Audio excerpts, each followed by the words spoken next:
I'll show you guys how to do 5 of the most easiest scooter tricks. First up is the bunny hop.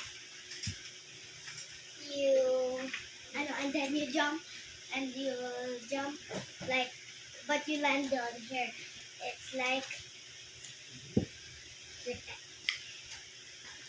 But holding on to these things. So, like that. We're supposed to dance. I don't know. We're supposed to jump on it. Yeah, like that.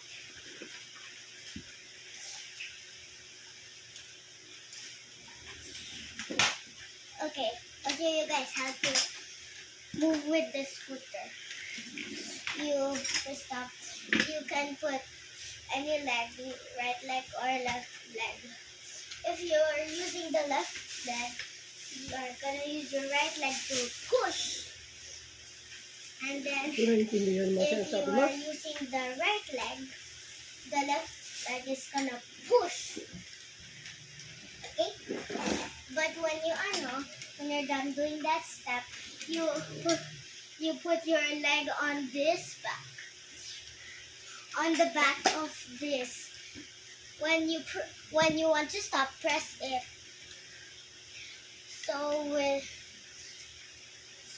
If you want to stop, press it. Ready? This is how to do it. Stop. Okay. This is how to do the step. How to do this.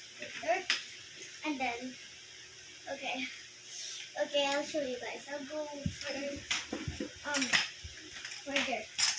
Oo, yung buhok mo, mahina ng ano. Very good, set. Electric fan. Are you guys ready? Pag hindi ka nakalbo. Ready, set, push. Patayin mo, patay mo yon. Tapos itaas mo. Yan. So, you're gonna push, and then when you push, you have to put your leg really quickly on the front of the step thing. If you want to stop, step on it. Like when you up, down, up, down. Wait for part 2.